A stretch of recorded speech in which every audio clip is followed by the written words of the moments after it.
Yay! Okay, so we're here in Baton Rouge with Kadacey. Yeah. So nice to meet you. So nice to see you. So when we're here at Southern University on campus, and when we were coming in, you had started telling me a little bit about the history of Baton Rouge and Red Stick, and so you can just go ahead and start there because this is my first time here. So okay, so like in the back is the Mississippi River, and kind of before like the Frenchmen came here and settled, that they had native tribes here, and they called this area Red Stick. I can't remember the name it is in like the native tongue, but Red Stick literally means Baton Rouge, so that's French for Baton Rouge. And they have this in this spot on the Mississippi, they have a red cypress tree, which is why they called it like Red Stick. So so when they came here, they basically named it after that, in the settlement.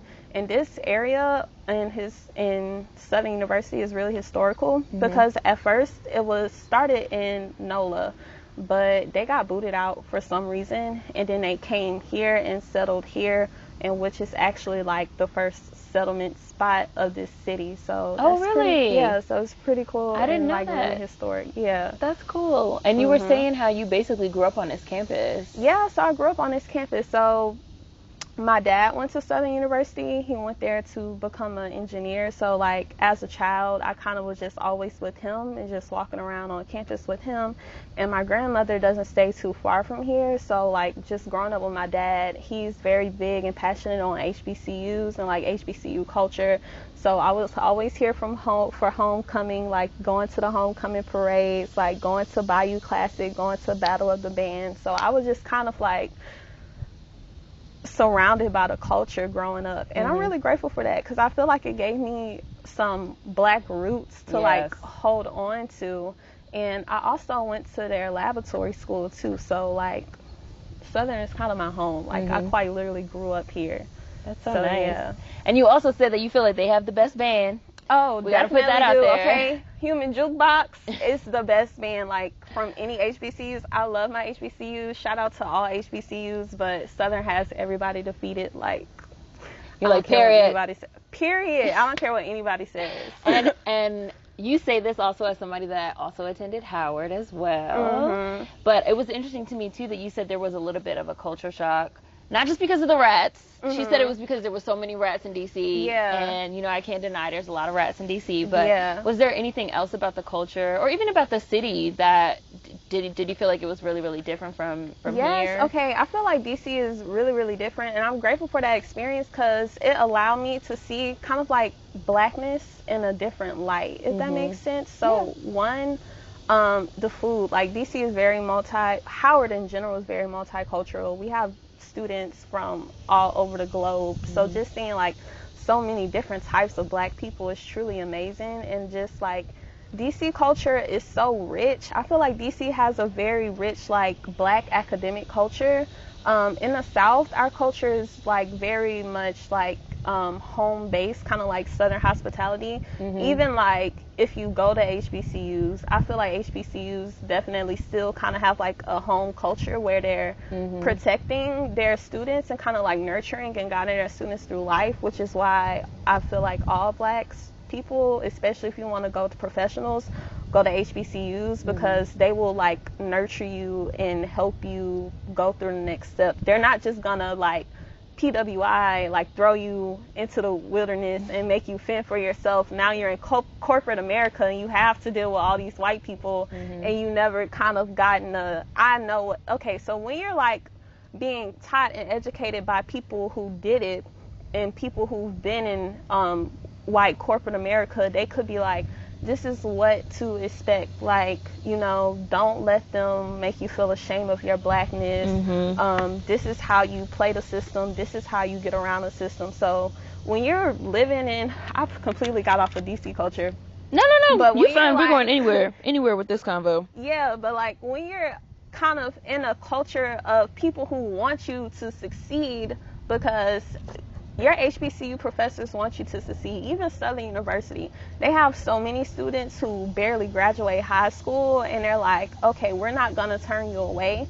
we're going to allow you into campus, we're going to get you in some remedial classes, and we're going to build you up. I feel like HBCUs have an intimate understanding of how hard it is to be Black in America and how hard it is to like survive and like get through college and go into corporate America, especially for young Black kids. And when you're still developing and trying to figure yourself out, and you're surrounded by like a whole bunch of people who don't understand you, who don't appreciate your Blackness, who don't know your struggle, it could be 10 times harder. So that's why I'm really like an advocate for HBCUs. But even back to DC culture, I love how like the go-go music, I love the go-go music. It kind of like reminded me of Zydeco and like the different branches of music that we have here. So that was like a treat. And even the food, and I feel like DC is way more health cautious too, because there's like a lot of vegan like soul food places and places where you could get just like better food. And I love like the different bookshops and things of that nature that they have in DC. I kind of feel like it's how they call Howard University the Mecca. I feel like DC is kind of like a cultural hub for Black knowledge, and I really do like that and appreciate that. You know, it's interesting that you say that, because so I remember like growing up, and there was like a lot of like Black vegan places, for example. Oh, truck.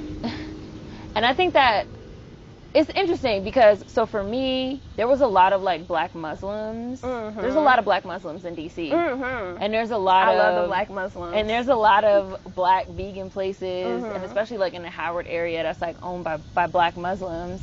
And it's funny, I haven't thought about this in a long time, but like I remember a few years ago, there was like this conversation going around social media that was like about Muslim and like Muslim stereotyping. And a lot of people were like, oh, too often like Black Muslims are left out of this conversation, like as if Black Muslims don't even exist. And I never forgot that, because I remember thinking like when I read that, like that's true, because when I think of a Muslim, I don't want to be like stereotypical, so like please don't get offended, anybody that watches this, but when I think of a Muslim, I don't think of like the sort of stereotypical like a Middle Easterner with like a turban, just the way that like Muslims are so often portrayed. I don't think of that, like a Middle Easterner with like a turban and like a beard. I don't think of that. When I think of a Muslim, to be honest, I think of like the young Black Muslims in DC that was trying to like sell me some vegan food on Georgia Avenue. Like that's really what I think of, and that's something that I grew up with. And so it was like an interesting thing when I saw that conversation going around, and it's kind of something that you don't really think about, but I did grow up with like there was like black owned everything, and I think that made a huge influence on me in my life. And it's been really hard and really weird kind of seeing gentrification sort of like changing the dynamics of the city, because like and I've told people this before, like when I was growing up, I've seen all different types of Black people. I've seen Black people with money. There's like a very strong Black upper class in DC. I've seen Black people with money. I've seen Black business owners. I've seen Black middle class. I've seen Black lower class, Black poor people. I've just seen like everything across the spectrum. I've had Black teachers. I've had Black American teachers, principals. And for me, it was like a culture shock because I went to school in New York, and I did attend a PWI, and it was a culture shock for me of just like, whoa, white teachers, white administrators, white people, and even not even just white too, just like other kinds of people. Even though I do think it was good for me to sort of see other kinds of people and be around other kinds of people, but it was a culture shock. I do feel like in a lot of ways, maybe I grew up like in a little Black world, a little Black bubble. And I know it influenced the way that I am now as an adult in ways that I probably still haven't even like fully grasped and caught. So growing up Black is such a privilege, and I always tell people about this. I'm so grateful. In high school, because Louisiana education system is so piss poor, I did go to high school in Texas because my parents thought that it would give me like more opportunity, which it did. Like in high school, definitely it set me up for like good scholarships and good opportunities that I wouldn't have been able to get if I stayed at high school down here. But like growing up surrounded by Black people, I had like so many different opportunities growing up in Black neighborhoods, growing up like on a HBCU, having Black teachers, having Black principals who are like secondary. You mad, cicadas? You mad? Right. Okay. The cicadas say they don't want to hear this black talk. Right. Yeah, that's a bit crazy. They said, whoa. Too much black talk. Right. Anyways. No, these HBCU cicadas, they were saying amen. They agreed. But, It can still be fun because we have the mics on, so. Okay. Cool. Yeah. But I think that's like such a privilege because they're basically like secondary, like mothers and fathers. Mm-hmm. They're like, I love having a teacher who could call your mom. It's been like, your child was acting up today. What's wrong? Instead of like calling the cops on them or trying to put them in detention for no apparent reason. It's such a privilege. Yeah. And I think having that foundation is very important because while you're growing up, you do want to see multiple facets of blackness so you could feel like you could accomplish anything.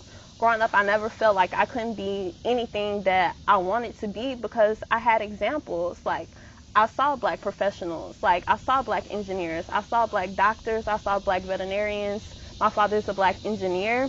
So, like, I never felt like that wasn't a possibility for me. And I think that's because I had such a solid foundation in blackness, growing up. So my freshman year of high school, I went to Terra High School in Baton Rouge, Louisiana. And, like, to this day, if you, like, Google Terra High School, you'll see, like, a whole bunch of fights on YouTube. Mm-hmm. So, like, growing up, I mean, like, attending a very much, like, inner city school where they had, like, a lot of poor kids. And you could see, because the way Baton Rouge is set up, we definitely have our black areas and we have our white areas, too. But the poor black areas are surrounded by whiteness. And so it's kind of like you're going to this school and the people who are all these white people over the school board, are sending their children to private Catholic schools. Right. But yet, like, you're on the school board and it's crazy because if you go into the schools, you'll see black principals, you'll see black teachers, and I'm appreciative for that because they were able to, like, nurture the students. But also, it's like they didn't have the resources. It's only so much you could do. You can do, yeah. Right. And so just seeing that and having these, like, white school board administrators who are sending their children to private Catholic schools because they know that Louisiana school system is fucked up, yet you want these black kids to kind of, like, fiend for the best. Mm-hmm. It's messed up for me. So how do you feel about the people that say that black people shouldn't send our kids to HBCUs because it's not, like, quote unquote preparing them for the real world, and that they, like, need more diversity? Because I've heard this type of thing. I've literally seen people be like, you need to prepare them for the real world. Like, they're not going to be only around black people in the real world. So I fully disagree with that. I think that's some coon shit. But I fully disagree too. Let me tell you why this argument is shit. Because the real world for black people and the real world for white people are two completely different things. Yes, absolutely. So if you want to know that, if you are a black person and your child is going up to me like, Mom, I want to be a doctor, or Mom, I want to be this sort of professional, you're sending your child into the wolves, okay? Yeah. Like, you're sending your child to go work with people who don't care about them, and they basically, if you're black and you want to do anything, you have to work 10 times harder or twice as hard because you have all the societal, like, standards of blackness on you that you have to defeat at some level, way, shape, or form. Mm-hmm. So if you're sending your kids to a HBCU, it's kind of like that's one less thing that they have to worry about. Mm-hmm. And you definitely want to give your kids the foundation. And HBCUs are very diverse, okay? Yes. We have poor black people, we have middle class black people, we have rich black people, even Howard University. I had someone who lived on my floor from Canada. I had, like, someone who lived on my floor from Senegal. Mm-hmm. I had, like, just very, very, very diverse. The Caribbeans, like, and so when you're experiencing all these different forms of blackness and all these different forms of black people, because we aren't a monolith. So I was gonna say, yeah, like, I hate that. I hate when people say that, because that's exactly how I feel. I feel like it rests on the assumption that all black people are the same. Yeah, and all black people are a monolith. And it's like, oh, if you have your, if you're black and you're around black people, all those black people are gonna be the same. So in order to get some type of diversity, you have to be around quote unquote others. And it's like, all black people are not the same. Even all black Americans are not the same. Like, the black Americans from the Midwest are not the same as the ones from the West, that are not the same as the ones from the North, not the same as the ones from the South, from the East. And that's even before you throw in, the rest of the sort of diaspora. Like, we are not all the same. And so I also hate that argument, because I feel like it's a bullshit ass argument. That's just, it's just like some coon shit that they just try to make it sound nice. Yeah. So. But let's go ahead and get into this. Okay. Let's start this. Yes. All right. I'm going to put some gloves on, and we can keep talking, and we can keep talking about this. Let's put some I love my soda. Soda Tour, Big Shot. So this is a local. We have Big Shot soda. It's kind of like a local soda. I'm actually going to do the strawberry. It kind of reminds me of Rock Creek Park brand a little bit. I don't know, to be honest. I can't tell you anything about, like, how this brand originated, but it's some local soda that's really good. So, I love it. And we also have some seafood boudin balls. We have boudin balls. Boudin. I'm sorry. I'm trying. You're good. We've been seeing this everywhere, and I've been like, what is this? What is this? Boudin is so good. So basically, like, traditionally, it's kind of like this pork mixture. It's kind of like sausage, and they mix it with rice, and they even have it, sometimes they have it in a sausage casing, or they will deep fry it in balls. Now, this is seafood boudin, because I know you don't eat pork, but it's you said it's normally pork and sausage. Yeah, it's normally like a pork, sausage, and rice mixed together. Like, this is seafood, and right, so it has like the herbs and the spices, and it's like, and they deep fry in this little ball. Why is it called boudin? What is that? I don't know, but like, I'm gonna have to look it up.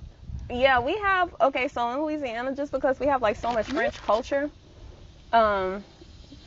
we have so much French culture, so like a lot of our words are French. Like, so even when we get to like etouffee, gumbo, boudin. And I've never had etouffee either. I'm looking forward to that. Yeah, etouffee is so good.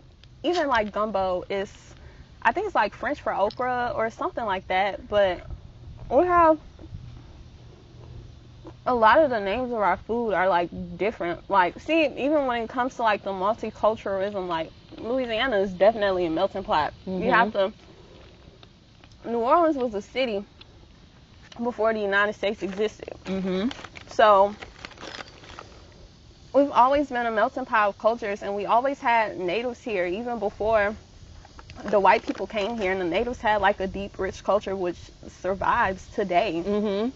So are there still a lot of natives here, or has it mostly, how do like the natives and the black Americans intermingle? We be cool, and we basically the same. Like, most of us have a lot of the same blood. And it's interesting to see like Mardi Gras culture. Oh God, I love Mardi Gras. Mardi Gras is my favorite holiday. Yes. Mardi Gras is my favorite holiday.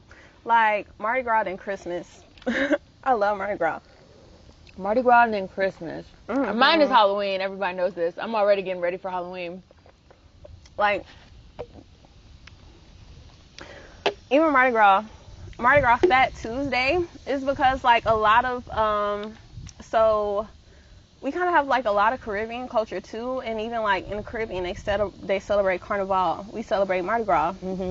So Mardi Gras is French again for Fat Tuesday, and so kind of in like Catholicism, before you fast before Easter, we have like this last day of celebration, and we have like all these parades. We eat kind of like a whole bunch of good food, all the bad food that we want to eat. Like, we drink, we get drunk, we party, and then the next day is Ash Wednesday. You know, like the Catholics, they get the ash dot on their forehead. And then we fast until Easter. So it's kind of just like a big celebration, and everybody is together. And even like Native American culture, like Louisiana has a lot of cowboys. So, you know, we have cowboys, we have the natives and blacks very much did intermingle. So it's like our blood is mixed. Like, I know my great grandmother, well, she was Creole, but like she's descended from free people of color who came settled in Poincapie Parish.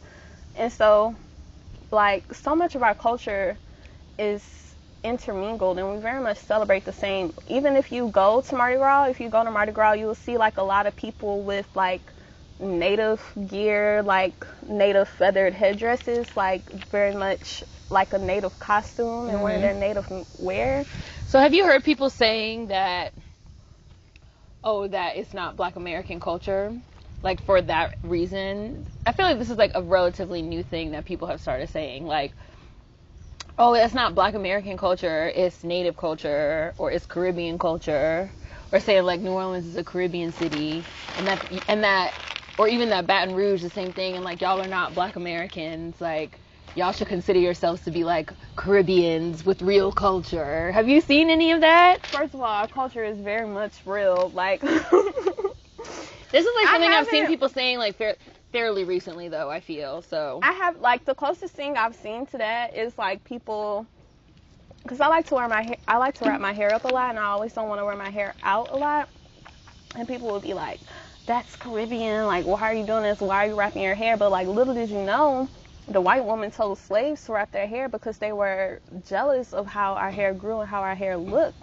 So, I honestly just think that's ignorance. Like, you have to know our culture, and especially when, like, when the white people came here, the natives and the blacks, we had to figure out how to survive together. Yes. And our culture intermingled. Like, Louisiana has a very much mixing pot type culture.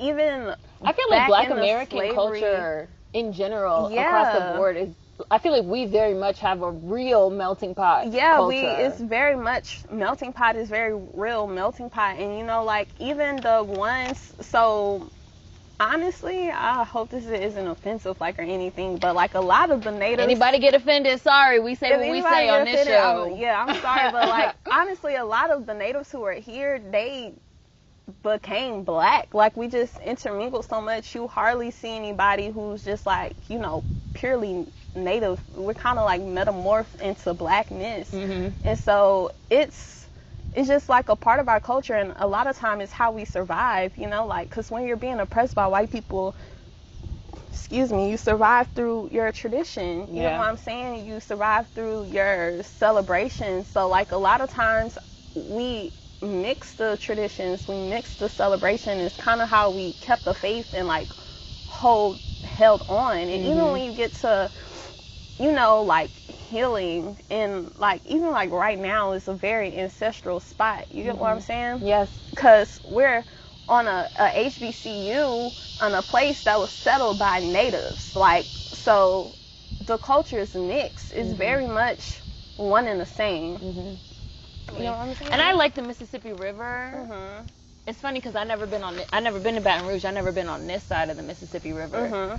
But I've been to some places that are like on the other side of the Mississippi River, like Memphis and stuff like that. And so it's interesting too how being on one side, being on the other side, got you, bitch. Sorry, but how being on one side, being on the other side, but like, I like what you just said about it being like an ancestral spot, because it's almost like regardless of what side you're on, if you're in St. Louis, if you're in Memphis, if you're in Baton Rouge, if you're in New Orleans, I do think a lot of us as Black Americans feel like a presence with the Mississippi River. We do. And we know, like, we just know. It's just like a feeling. It's just like a feeling. It really is. It's like a feeling. Yeah. I totally agree. Like, I'm glad that we're here in this spot right now having this conversation. Yeah. So let's get into this. Yes, let's try some crawfish, okay? Okay, so I had crawfish for the first time the other day, but I wasn't really sure how to eat it. Okay. So you can show me how to eat it, because I was trying to Google. I'm going to show you how to eat it. All right. Oh, yeah, let me switch this one, because I did just kill a bug with this one. It was just a little ant, but that's fine. Okay, we could put our shells up in here. Oh, no. Oh, no. Yeah, but us and the natives go back. Like, it's funny, too, because the Angola prison, like, in the Louisiana Cowboys, you get what I'm saying? We all natives. Like, we have native blood. My hand's big. People always say to me, like, well, if y'all get reparations, Or if you get your own land or you get your own communities, like, what about the natives? Da da da da da. And I'd be like, you can leave that up to us, the Black Americans and the natives, to figure like, out. We can figure that out up amongst ourselves. Like, the only people that the rest of y'all can motherfucking go, and we'll figure it out. We'll figure it out. My aunt right now, she's a doctor, so she just got her doctorate degree. Oh wait, how did you do that? I missed it. Okay, I'm sorry. I'm gonna show you. Because I'm not going to say I was struggling, because I did grow up eating shellfish on the Eastern Shore, but this is totally different. You take the head off like this. Some people suck the head, like, they'll suck the juice out the head. Some people eat the claws. I don't worry about the claws, because they're so small. Yeah, just pull it off. And you don't eat this part? Suck the head and get the juice. You don't break it? Mm-mm. And then, so you kind of peel off the little shells. Like, no, not like that.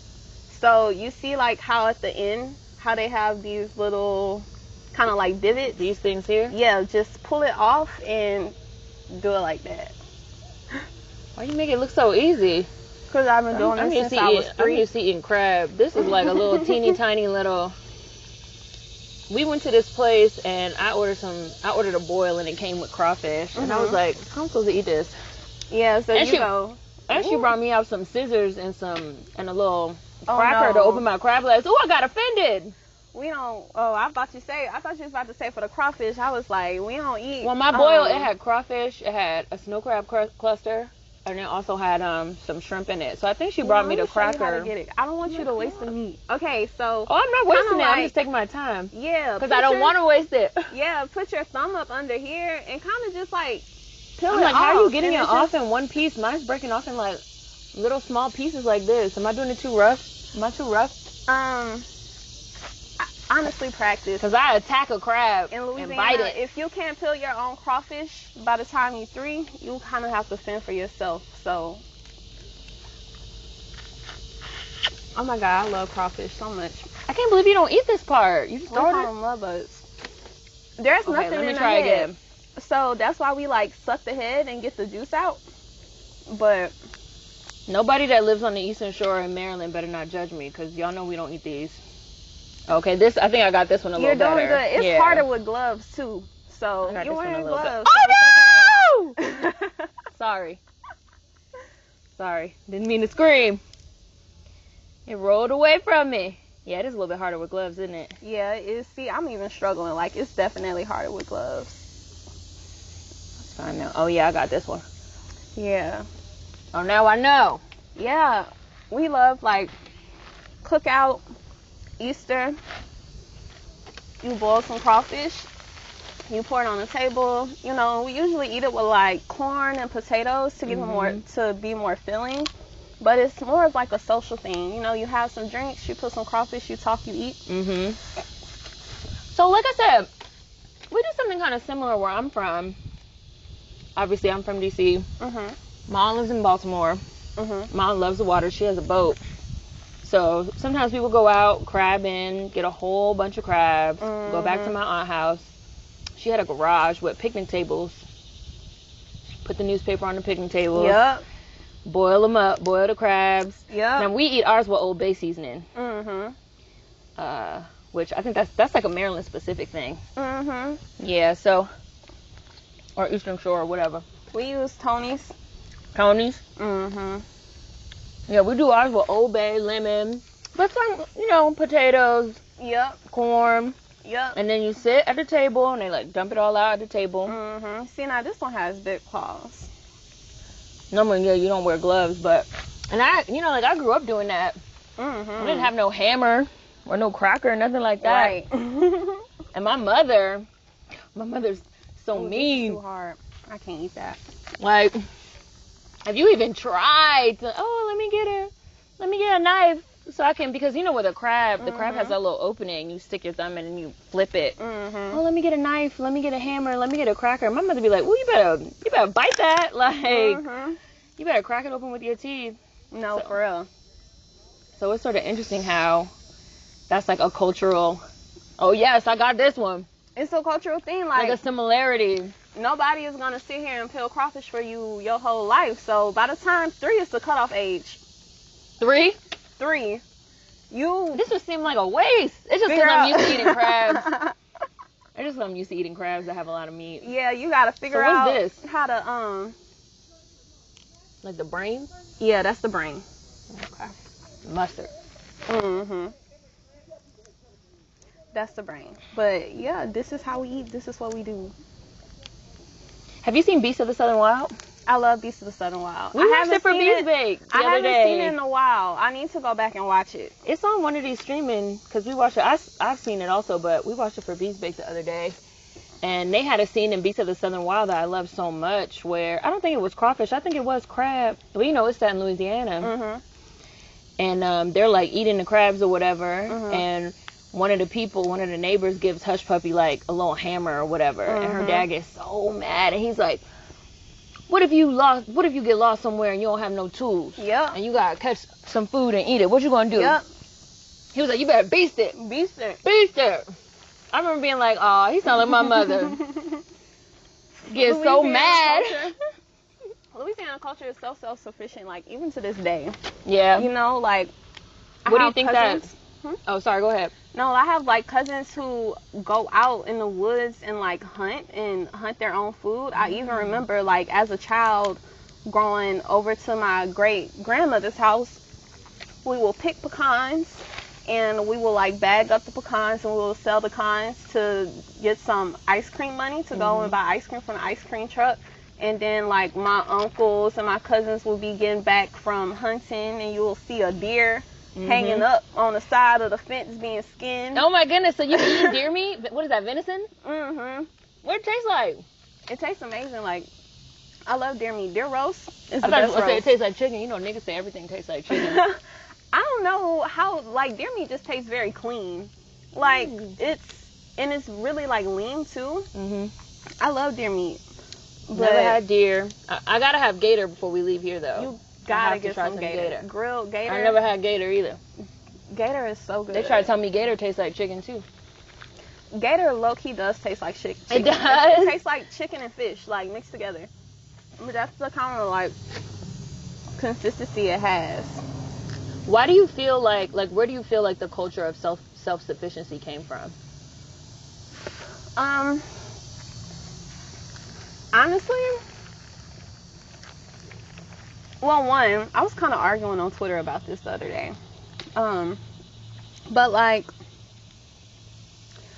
the slaves had to be self-sufficient. And Louisiana has, like, such a deep culture. I kind of feel like we were just so stuck in our ways. We never kind of really got away from that. We have waterways out the ass. So somebody, you know, always has like a boat, and somebody knows how to fish, and somebody knows how to hunt. And it's like, because we never really got all that much infrastructure, we kind of like kept on to our ways, and we kept on to our traditions. And so what were you arguing about? What was the argument? I was saying that college is a scam. Oh. Well, yeah. And that, like, I was saying that if Black Americans specifically I encourage Black Americans to go to trade school. But if you're going to go to college, go to a HBCU. Have you seen my video on this? I have seen your video on this. Yes. Like, go to HBCU, make sure that you have like generational wealth, and make sure that you're going into a profession that you know that you're going to get your make some money back, like 100%. And then, like, people, I've been saying this for years, and people used to get so mad. If I show you my mentions right now, okay? I said this to my friend's little brother about 7 years ago. I said this to him, though, like, in real life. I was like, Danny, don't go to college. I was like, you shouldn't go to college. I was like, what you should do, go to trade school for a few years, learn a trade. Yes. Learn to be an electrician, a nurse, something where you'll always make some money. Yeah, if you have a skill. Will always eat. Something you'll always, carpentry, so you'll always have some money. I was like, yes. And then I was like, you can always go to college. Right. If you decide you want to go to college. And my friend was like, don't tell him that. Don't tell him that. He needs to go to college. Right. I was like, Danny, don't go to college. we have to get away from this seeking validation from white people, because really that's all that it is. You want your I went to college trophy. Yeah. You get what I'm saying? Their but idea. If you're gonna spend the rest of your life like paying off loans and you're not building up generational wealth for you and your children, right. like what's the point? And then I told people, you know, black people didn't make America rich by going to college. We made America rich by relying on our talent and skills. And it's time for us to make ourselves rich by relying on our talent and skills. You get what I'm saying? Yeah. And you know the age of like oh look, I got this one. Yes! I'm a pro. Yes. Yes, it's really true. And you know, like nowadays, the average age of a farmer nowadays is like, it's like 65 or something like that. Like they're trying so hard to like get young people. Bitch, trying to get this ant. Yeah, there you got go. it. They're trying right now to get so many young people, because I'm into agriculture as well. They're trying right now to get so many young people into agriculture because all motherfuckers want to do is go to school and get these degrees. Right, me But too. it's like you need people to grow your food. Right. You need people to fix your fucking pipes. You need people to wire your fucking house, build your house. Like, these are all things that we all need. And now we have like millions of people that like all have fucking useless MBAs. Like, no shade to anybody that has an MBA. Right, but, and like no shade if you graduated college. Like that's really of a accomplishment. It's an accomplishment, like, not to take away. Yeah, not taking away any of that. But think about it. Is that the most practical route for your average black person? Yeah, Big Daddy. Uh-oh. Get away. Go away. Oh, yeah, I see the spine. Like, why don't they just go in the bag of the shells? Like, eat them. Like, right. Go chill with the shells. Nobody cares. Yeah, it's really, I'm glad that, like, people are kind of starting to come around to that idea, because I've been saying that for a long time. Like, college always going to be there if you decide you want to go to college. Like, right. But it's good. So I know people, too, that I have some long-term subscribers that also saw some of my videos where I said the same thing. And it made me feel so good. Like, I've had a couple of subscribers be like, yeah, you know, because of that video, I became an electrician, or I went into welding, I became a steel worker, or, you know, I did a construction program. And it's people that are like, yeah, I'm in school now, but I'm able to pay for it. I don't have to take out loans because I have money saved, or I have a job, or whatever. And it made me feel so good. Like, I love that. I'm so glad. Like, I'm glad that somebody was listening. Yeah, and that's like, and that's really a win for our people. I love that. And I love just seeing like country as black folk in general. Like even me, I wanna grow a food forest. So like one day when I buy a house and I get some land, like I wanna farm and I wanna grow my own food. Like, cause I know that my ancestors did it. Yeah. And the food tastes so much better if you grow it yourself. So. And it's such a mind fuck. Like, it's such a mind fuck. Black Americans living in food deserts. Exactly. Because it's just like, wait a second. It really is. Like we used to run this agriculture shit like slavery. Like exactly. We used to run this agriculture shit. We knew how to We knew how to grow everything. We knew how to cook everything. We knew how to prepare everything. We knew how to jar everything. Jams, preserves. We was baking bread. We was tilling the land. Like we knew how to do everything. We were forcibly removed from the land. We were pushed out. We were pushed away. Yes. And then the Great Migration occurred. And then, you know, we overwhelmingly moved to the cities because we didn't feel safe. And now there's this, like, idea of, you know, black Americans as city dwellers that, like, don't know how to do anything. Right. And it's so fucking weird. Yes, and I think now that just kind of enlightened me. I think that's another reason to your point why, like, Louisianans are so self-sufficient, because in the South, you hear what I'm saying? We had to rely on ourselves because, you know, white people weren't going to come and help us. We had to fend for ourselves. We had to, like, grow our own food. We still had to go and, like, you know, hunt for our meat. We still had to go fish on our boats. Like, even now and today, if we have something called a Cajun Navy. So if there's like a flood, like we get a lot of floods, it's so sad because the black areas are always hit the hardest. Because they're the lowest. Even from the flood of 2016, like it was barely covered, and we still have like a lot of areas who never recovered from the flood of 2016. But even when it was flooding, there was no like coastal guards. It was your neighbor on a boat coming and rescue you from your house. Right. So it's like it's built into the culture. Yeah. And that's also part of what I loved about Beasts of the Southern Wild. Like, they had their little makeshift boats. They little. His wasn't even a boat. Her daddy wasn't even a boat. It was like a pickup truck back, like the pickup bed, and they just like put a motor on it. And it was like, well, it's a boat now. Yep. It was just like, well, you know, the city people not gonna come out here and save us from this flood, so we gotta save ourselves. Like, yeah, it's been, like I said, this is my first time in Baton Rouge, but I have been to New Orleans before, and I love New Orleans so much. Like, I love NOLA too. It's one of my favorite cities. Yes. And when I was last here, when I was last in New Orleans, my nose is running. I have visited by myself because I was like, well, I want to go see New Orleans, and none of my friends want to come, or, you know, they don't have the money to come, whatever. I'm going to go by myself. And I remember, like, coming and just, like, loving the people, like, falling in love with the people. Like, the people were so nice. Yes. So friendly, so welcoming. Yes. Like, I remember I, like, went out to dinner, and I, like, the host was like, oh, you here by yourself? I was like, yeah, I'm traveling by myself. The host was like, oh, I get off in, like, an hour. Wait for me, I'll take you somewhere cool. I was like, all right, cool. We went to like this bar, nice ass bar with like a local spot, you know, like a local spot with the live music. The host knew the owner, and so the owner was like, oh, you visiting? It's your first? That was my first time. Oh, you visiting? It's your first time in New Orleans? Oh, drinks on me. Let's drink. Yep. We drank. The bar closed around 2-3 o'clock. Yep. It's like still people outside, like playing live music. Everybody's outside. Yep. And the owner of the bar was like, oh, everybody come to my house. We're going to sit on the porch. We're going to smoke and drink. Yep. Louisiana. I was like, all right. We're so, and that's a culture shock that I often get, like, when I go other places. Like, even when I I kind of have this expectation for all black people to be, like, friendly. Just because that's how I grew up. And even when I was, like, even when I went to Ghana, I was like, oh, everybody's just going to be friendly and, like, No. And it's really that. Yeah. I don't know if I would say that it's strictly that Southern hospitality, because I've been all through the South, and I love Atlanta. You know, I love other places too. I've been all through the South, but lived in South Florida. But something about like the Louisiana people. Yeah. It's a vibe. It's different. And we're party culture, very much party culture. Like, let's smoke, let's drink. Like, he was like, everybody come, we're gonna sit on the balcony. We all went. We sat on this dude's porch.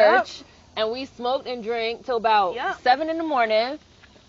I don't know, falling asleep on this dude's couch. Yep. I woke up the next day at like 12 o'clock, like, yeah.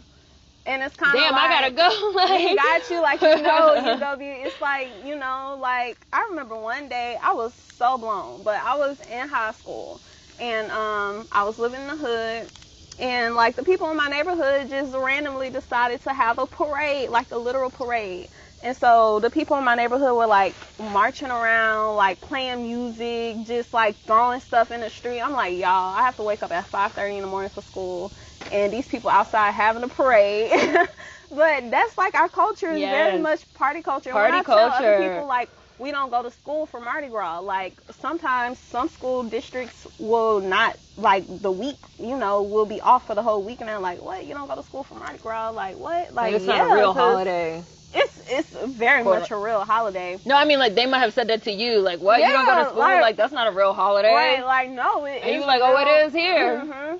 Like, I cried when Mardi Gras was canceled because of COVID. Oh. It was sad. And that was my first time missing. Even when I went to school in Howard. Yeah. I came back now. My professor's like, why you not gonna be here? I was like, it's Mardi Gras. I'm going home. You were like, it's Mardi Gras. It's a national holiday. Right. Like, I'll be at home. Thank you. No, it's very sad. Like, the only thing that I've sort of experienced like that, even though it's not really the same, but when I was living in New York, like, I love Halloween. Everybody knows, like, I love Halloween. Like, Halloween's my shit. And when I was living in New York, every single year I used to go to the big Halloween parade in the village. And, like, me and my friends, we would dress up every year. And then I remember the year of Hurricane Sandy. So this would have been 2012 or 2013. That was, like, the first year they canceled the Halloween parade.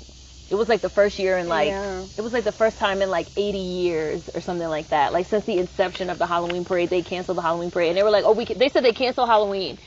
They were like, we cancel Halloween, like, because, you know, because like people didn't have power, it was no gas, it was, because the Hurricane Sandy had hit really, really hard. And so they were like, don't go out because it's going to be dark, it's going to be people out, possibly, you know, robbing or being violent or whatever. So like, we're canceling Halloween, we're going to have it later.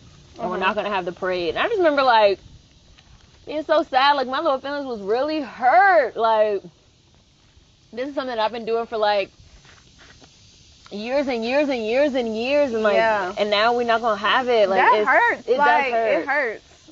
It does hurt. It does feel, and, like, I kind of, like, obviously people feel like, you know, oh, we should be able to do whatever we want. But, like, with COVID especially, it's like, I understand that it hurts because it's, like, something you always do. And, you know, something you consider to be a part of your culture. You want to do it anyway. But at the same time, it's like, if you can't do it, you can't do it. Right. But I don't know. COVID's been weird. COVID has been so weird. COVID has been weird. Like, what has it been like doing COVID down here after... Because I feel like Louisiana's kind of had, like, its unfair share of disasters. We definitely have. Especially our party culture. I remember, like, sometimes when we get hurricanes, like Hurricane Gustav, I want to say that would happen in 2008. And, like, school would be shut down and work would be shut down, the power off. We outside barbecuing. We talking to our neighbors. We cooking food outside with our neighbors on the grill. You know, we having a good time. Like, so I definitely think...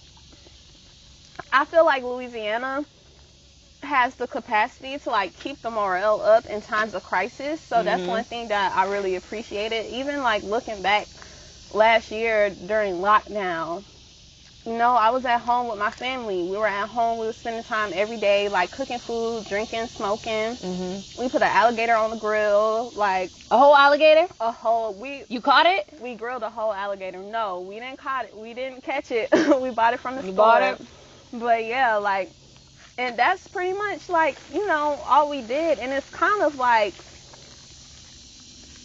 disencouraging to see the state of the world. But if you have your family, if you have your community, it'll be okay. And I like that we're very much, like, community based, because there's kind of a feeling knowing, like, no matter what happens, how horrible it gets, I know I could rely on my community. Yes. That was something I also liked about Beasts of the Southern Wild. Any of y'all that haven't seen this movie, y'all need to watch Please go watch it. Was like when a hurricane was coming, they were like, it's time to have a party. Yep. And Hush Puppy was like, whenever the hurricane comes, I mean, it's time to have a party. We drink. They drink, eat. They gave little Hush Puppy a beer. Here, have this. Like, we're going to party. If this is the one, you know, if this is the one that's going to kill us, well, we're going to go out happy at least. Right. Like, that's very much, like, we are survivors. And I think it's because we have such a strong spirit. You know, if your spirit is unbreakable, that's how our ancestors survived, like, slavery, because they held on to their spirit. So if your spirit is unbreakable, you could get through anything. Like, you know that you're going to be okay. And definitely, I remember, like, growing up with, like, my cousins and uncles, like, you want a sip of this? You want a sip of this? I remember the first time I had a drink. Yeah, my mother gave it to me. I was like 12. Yeah, I was like 12. It was either 12 or 13. So my mom, every single year, my mom used to take me to New York from D.C. My mother used to take me to New York for New Year's, me and my cousin. Every year. And then one year, and you know, it was freezing cold. One year it was really cold, like really, really, really cold, freezing. And I remember being like, I'm so cold, like it's cold, it's cold, it's cold. And my mother had a flask, and she was like, here, have a sip of this, it'll warm you up. I was like, all right. Okay, have a little. That's funny. What is this? Should you feel warmer, right? Yeah, I do. I feel warmer. You know, gave me that whiskey. Yeah, I feel warmer. You're right. I remember the first time I had a drink. It was at a family function, and my grandfather, he was like, I was looking at his cup, and he was like, you want some of what's in my cup? I was like, yeah, I was young. I had to be like 8, 9. Mm-hmm. And then I took a sip, and I was like, I'm good. I'm it's good. funny when they spring it on you like that. Like, you don't even be Yeah, ready. you don't be ready. You just think it's like some juice or something. Right. Because my mother didn't say what it was. Burning. Yeah, she didn't say what it was. She was just like, here, have a sip of this. You warm up. She's like, you cold? Have a sip of this. You'll warm up fast. And then I did. And then she didn't take us. We stopped going because the year of 1999, my mother was scared to go because she was like, oh, it's going to be too many crazy people, like, going into 2000. Because, you know, people was like, oh, it's the end of the world and da-da-da-da-da. Oh, yeah. So she didn't want to go. She didn't feel comfortable going. And that was like the end of the... We kept going to New York, but that was like the end of the trips to New York. We used to go literally every single year for New Year's. Like, she would take me, my cousin, and we would go on the bus. 10 minutes? Okay. Because my mother was like the queen of bus rides. Like, and like, how you said that there's like this spirit of resiliency. I really feel that as well. Like, so I'm from DC, but my grandfather, my mom's father, was from Pennsylvania. He was from Pittsburgh, and his whole family was from Pittsburgh. And my family, like, before that was from, on both sides, was from North Carolina, from like plantation. And it's funny because, like, a part of me, so there's a part of me that identifies like so strongly, of course, with like DC, of course, where I'm immediately from, but I also identify with Pittsburgh, like black and yellow. And one of the things that I've always loved about Pittsburgh and also Philly is this like, it's like blue collar, this like working class. We work in steel mills, we work in mines, we work in coal mines. Like, we not fancy people type shit. And I've told people, like, part of why I wanted to start doing the Black Americans was because, like, it annoyed the fuck out of me, like, after Donald Trump got elected, and they're talking to people in, like, the coal belt and the rust belt and stuff, but they're not talking to any black people. And all these white people talk about some, you know, they want to take our jobs and blah, blah, blah, blah, blah, like, we're resilient people. And I'm just like... Resilient on what? On what? Like, y'all need to go talk to the niggas. Like, go talk to the black people. Like, they the ones that actually... are the ones that have to deal with all that stuff. Like, exactly. And I even have, like, memories of when I was young, going with my grandmother, because, like, I still have family in North Carolina, cousins. A lot of my cousins, like, went to high school in North Carolina, because I used to be, like, the threat. Like, oh, if you keep fucking up, we're gonna send you to NC. And, like, a couple of my cousins, they was bad as fuck. Like, they kept fucking up. And so they got sent to North Carolina for high school. Like, at least 3 of my cousins, like, they went to high school in North Carolina, not in DC or Maryland. And I can even remember, like, repeatedly, like, going down to North Carolina and staying in my great aunt's house, riding ATVs, like, and it's just different. It's different. Yeah, I think that's definitely something in black culture too. Like, you know, I'm gonna send you to your granny in the country. I'm gonna send you. Being bad. You keep being bad. You go be out there in the country with no Wi-Fi, no lights, no nothing. Look at this beetle. Wi-Fi, no lights. Look at this beetle. Oh my God, that beetle is so big. I don't want to step on it. I already kicked it. It spent 40 minutes trying to get back on its legs. So I don't want to step on it. that beetle deserves to live. He does deserve to live. He's not bothering me. He's a survivor. Oh. I kicked it away from the bag and it landed on its back. It really spent 40 minutes trying to get. I watched it. Oh. It deserves to live. Okay. Bye, Mr. Little Beetle. survival beetle. But yeah, and it's funny to me because now what's really interesting to me also is because, so I know that for a lot of like black people throughout the diaspora, especially like first gen immigrants and stuff, that'd be the threat of like, oh, I'm going to send you back to the home country. Like, I'm going to send you back to Nigeria. I'm going to send you to Ghana. I'm going to send you here. I'm going to send you there. And so it's kind of interesting to me that for us as black Americans, you know, it's like our ancestral home now is like, it's the South. Like, I'm going to send you back to the South. Like, you know, you're going to go to school down there. So that's kind of interesting. Like, I don't know. We're just a different people. We're different people now. That's good. I mean, we could stop there if you want, unless there's anything else you want to say. No, I'm good. All right. That would have been a good place to stop because you said 10 minutes anyway, right? We can stop there. You want some of this before it's done?